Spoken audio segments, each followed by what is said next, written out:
নিয়োগ দুর্নীতির জেরে প্রবলেমে রয়েছেন বহু শিক্ষক। প্রায় 26,000 শিক্ষক প্রবলেমে রয়েছেন এই এসএসসি মামলায়। প্রাইমারি টেট সহ একাধিক মামলা রয়েছে এই শিক্ষকদের নিয়ে। এবার তারই মধ্যে উঠে এলো এক বিরাট সুখবর। এক বিরাট সম্মান দেওয়া হবে রাজ্য সরকারের তরফ থেকে।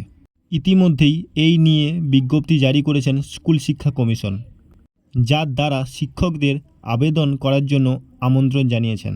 এই সম্মান দেওয়া হবে সেই সব শিক্ষকদের যারা বছরের পর বছর ছাত্রছাত্রীদের পাশে দাঁড়িয়ে অক্লান্ত পরিশ্রম করে চলেছেন, জীবনের পথে এগিয়ে দিয়েছেন প্রতি মুহূর্তে ছাত্রছাত্রীদের। পশ্চিমবঙ্গে স্কুল শিক্ষা কমিশন প্রদান করছে এই সম্মান, যেটির নাম শিক্ষারত্ন সম্মান। এই সম্মান পেতে শিক্ষকদের আবেদন করতে হবে অনলাইনের মাধ্যমে। ফর্ম ফিল আপ চলবে 10ই জুন থেকে 28শে জুন পর্যন্ত। আবেদন করার সময় আপলোড করতে হবে নিজেদের অভিজ্ঞতা এবং তার সঙ্গে সম্পর্কিত সমস্ত ডকুমেন্টস। সমস্ত নথি সঠিকভাবে যাচাই করে আবেদন করার কথা বলা হয়েছে। ইতিমধ্যেই আগে এই সম্মানে অজস্র শিক্ষক সম্মানিত হয়েছেন।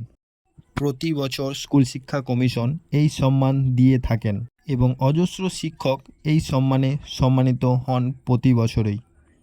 সেই মেনেই এবছরও সেই সম্মানে সম্মানিত করা হবে। এটি স্কুল শিক্ষা কমিশনের তরফ থেকে জানিয়ে দেওয়া হয়েছে। তাই যেসব শিক্ষকরা আবেদন করতে চান তারা খুব শীঘ্রই আবেদন করে ফেলুন। বাংলার যে কোনো প্রান্ত থেকেই এই আবেদন করতে পারেন এবং বাংলার সহ শিক্ষকের পাশাপাশি প্রধান শিক্ষক এবং শিক্ষিকাও এই আবেদন করতে পারেন।